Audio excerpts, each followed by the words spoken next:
Hey, Dr. Amanatullah. Hi again. Thanks for having me.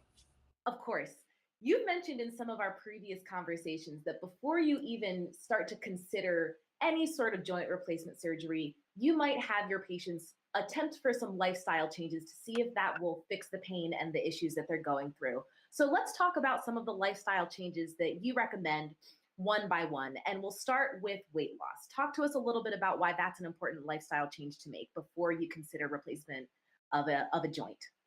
Yeah, I think there's lots of different lifestyle changes that patients might consider.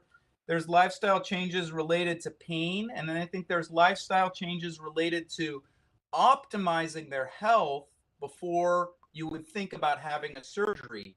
And so we want to kind of do all those together. When we think about lifestyle changes, we think about weight loss, low impact exercise or getting mobile or ambulatory, and then utilizing an ambulatory assisted gait aid like a cane or a walker. We do those things to help mitigate pain because they control the amount of force that we put across the knee. Weight loss decreasing the amount of energy that the knee absorbs with each step.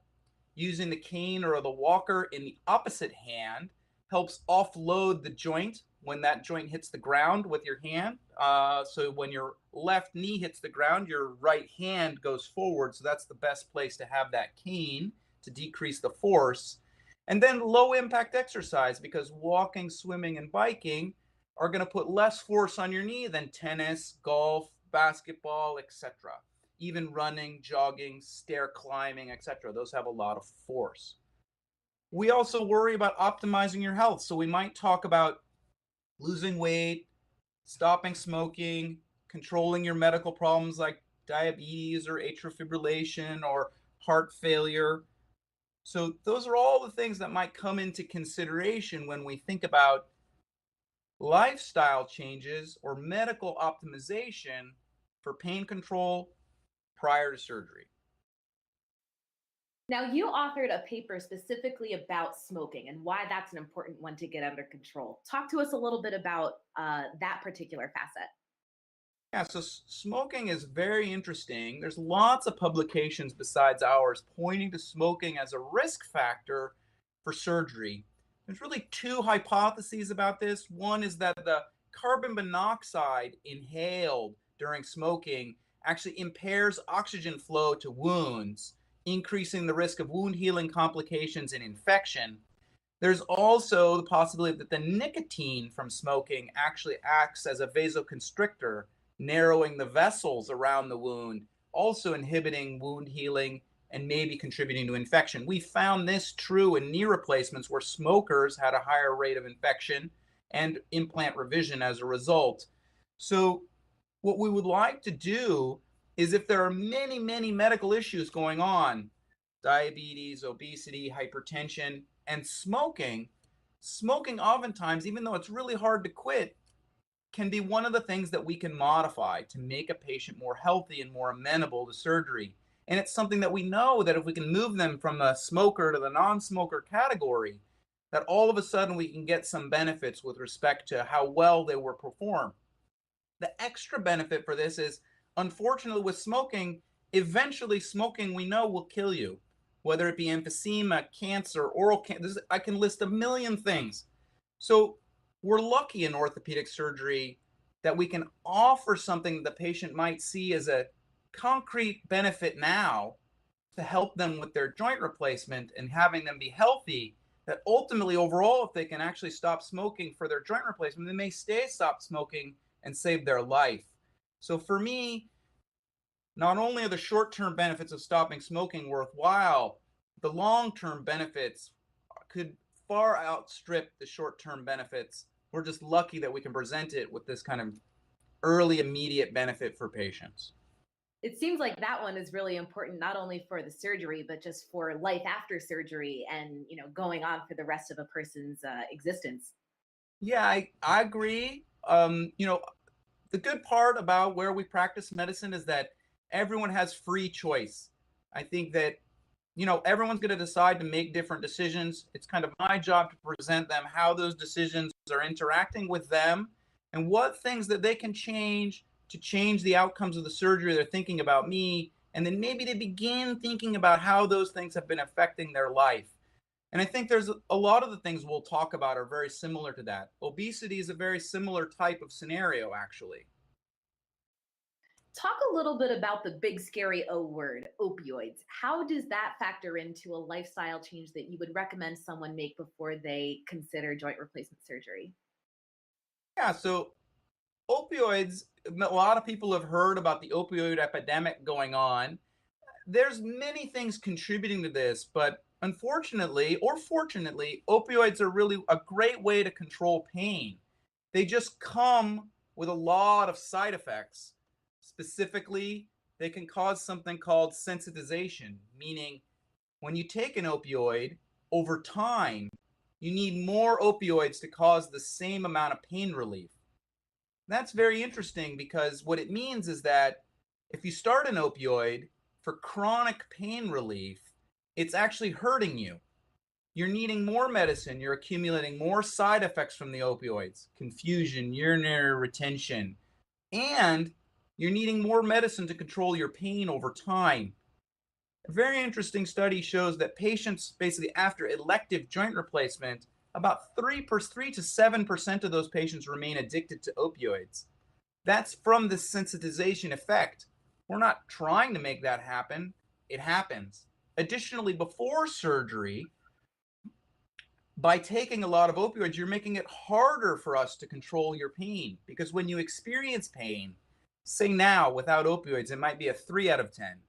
Having been on chronic opioids over time, it could be a 7 out of 10 for the same stimulus because your body is looking, your receptors are craving the opioid and they're responding quickly and fast to try and grab as much opioid as possible. So it takes more medicine to control your pain, increasing the side effects and risks after surgery, prolonging the sensitization or even addiction period after surgery. So while opioids work well, we don't want them to be the mainstay of treatment. We now offer what's called multimodal care, for which a lot of patients are really hesitant. It's a lot of medicines.